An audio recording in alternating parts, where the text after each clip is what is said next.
کتنی عورتیں بیوہ ہوئی، اور سب ایک شخص کا ذہنی فطور، ایک شخص کا دماغی فساد، ہٹلر۔ اس نے قوم پرستی کا بخار چڑھا دیا۔ We are a superior race, we the Germans are a superior race. جیسے آج یہودی کہتے ہیں we are the chosen people of the lord, ہم خدا کے پسندیدہ بندے ہیں، چنیدہ بندے ہیں، منتخب بندے ہیں، ہم ہیں اصل میں انسان۔ اسی طریقے سے ہٹلر نے کیا۔ اگر ہٹلر زندہ مل گیا ہوتا، پھر میں کہہ رہا ہوں ایک فورسپ سے اس کا ایک ایک روح علیحدہ کیا جاتا تو کیا اس کے جرائم کی سزا بن جاتا؟ یا مریں گے، لازماً مریں گے۔ آپ کی زبان پر اگر انگارہ رکھ دیا گیا، آج زبان جل جائے گی، ہوگا۔ تو قانون جو طبیعی ہے، فزیکل لا، اس کے اعتبار سے یہ کائنات مکمل ہے، مورل لا کے اعتبار سے یہ نامکمل ہے۔ مورل نتائج نہیں نکل رہے بلکہ الٹے نکل رہے۔ لہذا کوئی اور عالم ہونا چاہیے، یہ ہے عقل کا تقاضا، یہ ہے منطق۔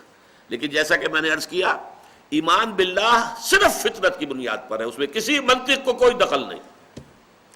ایمان بالآخرہ میں فطرت جمع منطق دونوں جڑتے ہیں۔ فطرت کی بات کیا ہے؟ نیکی نیکی ہے، بدی بدی ہے، یہ حقائق ہیں، یہ مستقل ویلیوز ہیں، یہ پرماننٹ ویلیوز ہیں۔ عقل کا تقاضا کیا ہے؟ یہاں کوئی شے بے مقصد نہیں ہے، بے نتیجہ نہیں ہے، لہذا نتیجہ نکلنا چاہیے۔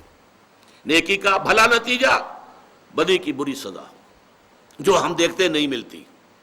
کچھ کوشش کی بھی ہے انسان نے، قانون بنایا، پولیس ہے، فوج ہے، یہ ہے، وہ ہے، عدالتیں، کیا میں اس کی لیمیٹیشنز آپ کو بتا چکا ہوں۔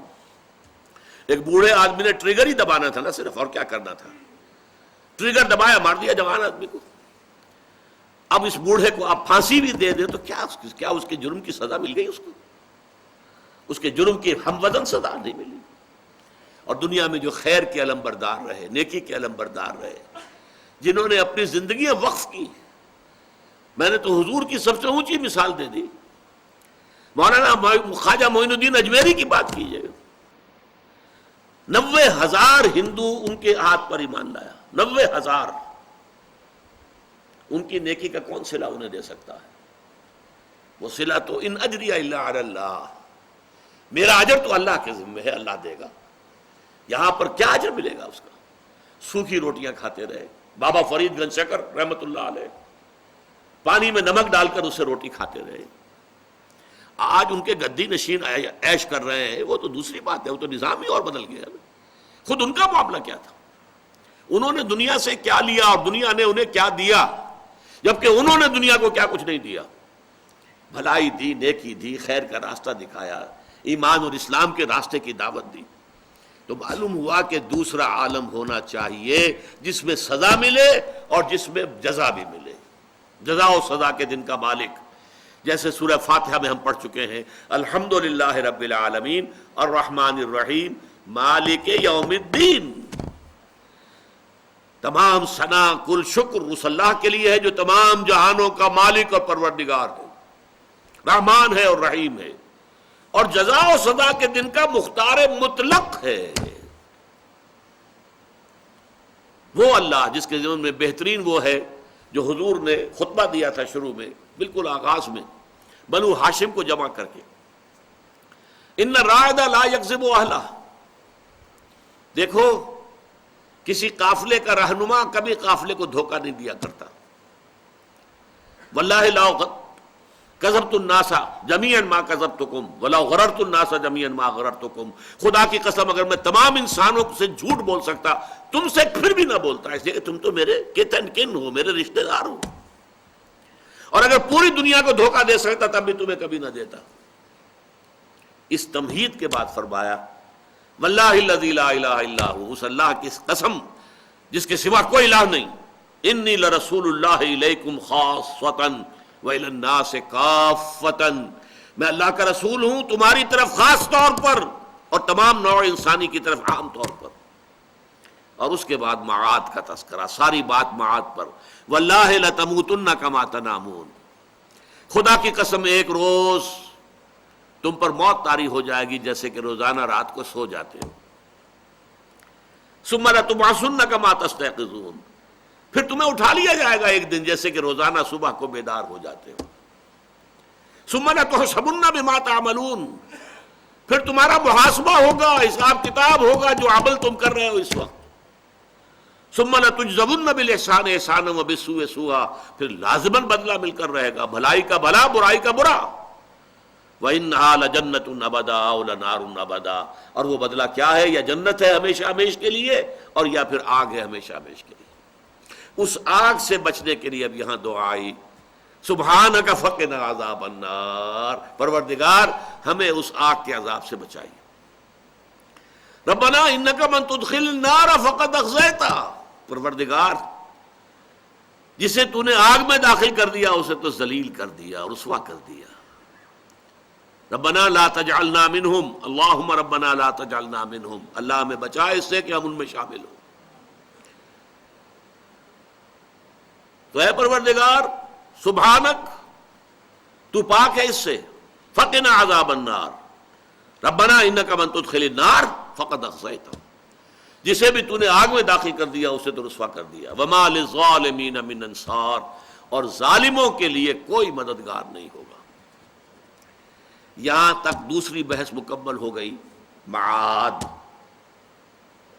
اب آپ سوچئے، جو شخص جو یاقلون میں ہے، لقومی یاقلون، وہ شخص جو اولو الالباب میں سے ہے، ہوش مند لوگوں میں سے ہے، وہ کائنات کی گواہیاں دیکھ کر، اپنے اندر کی گواہیاں پڑھ کر، یا قرآن مجید کی آیات کے حوالے سے جو اس کا انر کانشسنس ہے جو ڈورمنٹ تھا ایکٹیویٹ ہو گیا ہے، پھر وہ آخرت تک بھی پہنچ گیا.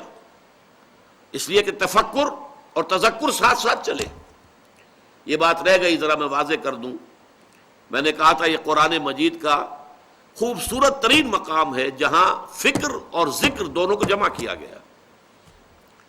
مولانا روم، جنہیں علامہ اقبال کہتے ہیں، پیر رومی، وہ کہتے ہیں ای قدر گفتیم باقی فکر کن. دیکھو بھائی، اتنا کچھ تو ہم نے تمہیں بتا دیا، باقی آگے خود سوچو.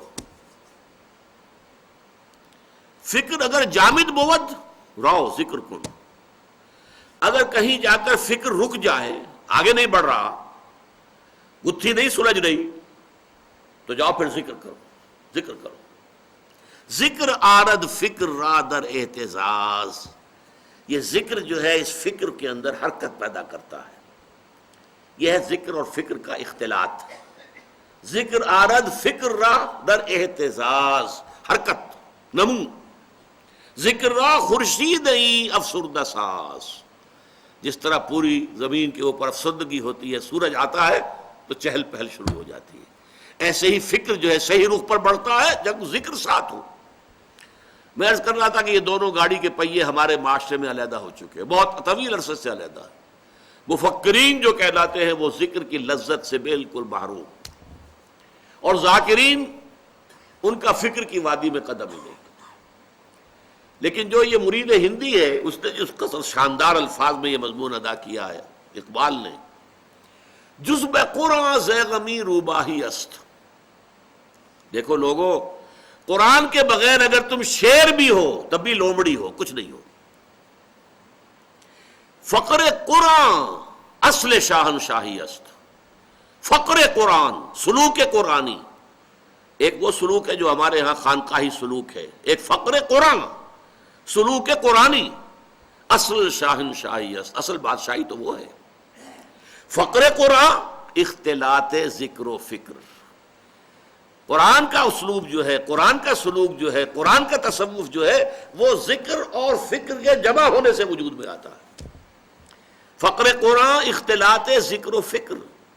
فکر را کامل نہ دیدم جزب ذکر. فکر کامل ہو ہی نہیں سکتا جب تک کہ ذکر موجود نہ ہو. الذین یذکرون اللہ قیاما وقعودا وعلی جنوبہم ویتفکرون فی خلق السماوات والارض ربنا ما خلقت هذا باطلا سبحانك فقنا عذاب النار ربنا انك من تدخل النار فقد اخزيته وما للظالمین من انصار. اب آئیے یہ لوگ جن کا کہ نقشہ کھینچا گیا ہے، اولو الالباب الذین یعقلون، جو فکر اور ذکر کے اختلاف